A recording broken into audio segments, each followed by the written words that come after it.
আমাদের গাড়িতে কিন্তু ওই যে সার্জিস আলম ভাই ছিল, হ্যাঁ, এবং আক্তার ভাই ছিল। ওরা ভাবছিল যে আমাদের এই গাড়িতে মনে হয় তারা আছে, তাদেরকে মেরে ফেলার জন্য তারা এই পরিকল্পিত একটা ইয়া নিয়েছিল। কিন্তু তারা আমাদের এই গাড়ি ছিল, তারা আগে চলে গেছে।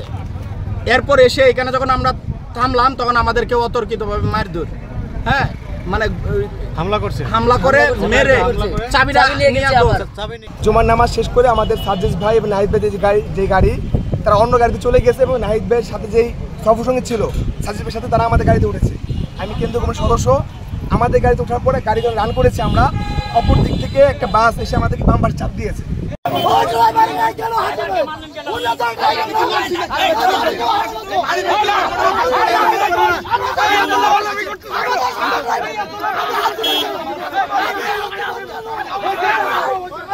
গাড়িটা একটু জন্য খাদে পড়ে যায় নাই, ব্রিজে ধাক্কা খেয়ে আবার আইল্যান্ডে উঠে গেছে এবং গাড়ির চাকা এবং গ্লাস সব ভেঙে গেছে।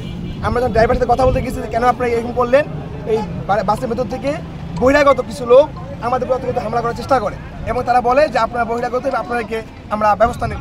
তারা কে বা কারা জানতে চাই, তারা কোনো পরিচয় না দিয়ে আমাদের উল্টো পাল্টা হামলা করে এবং ড্রাইভারকে মেরে তার চাবি ছিনতাই করে নিয়ে যায় এবং দীর্ঘ প্রায় আধা ঘন্টার কারণে আমাদের পুরো রাস্তার বহর আটকে থাকে এই বহিরাগত লোকদের কারণে।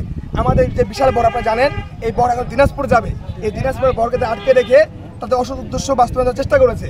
আমরা প্রশাসনকে দাবি করব কে বা কারা অনতিবিলম্বে তাদেরকে দোষীকে গ্রেপ্তার করে এবং তাদের আইন আওতায় নিয়ে আসার জন্য।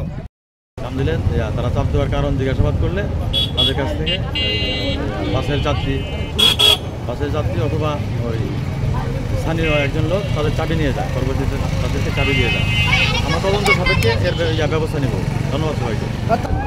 আমরা বলতে পারবো এটা আসলে পরিকল্পিত কিনা না ওই বাসের সাথে ওই তাদের সংঘর্ষের কারণে সেটা বলছে। প্রাথমিকভাবে কাউকে চিহ্নিত করতে পারা গেছে কিনা? প্রাথমিকভাবে তারা একজন লোকের ভিডিও ফুটেজ দেখিয়েছে, আমরা তাকে শনাক্ত করি এবং তাকে জিজ্ঞাসাবাদ করে আমরা বলতে পারবো।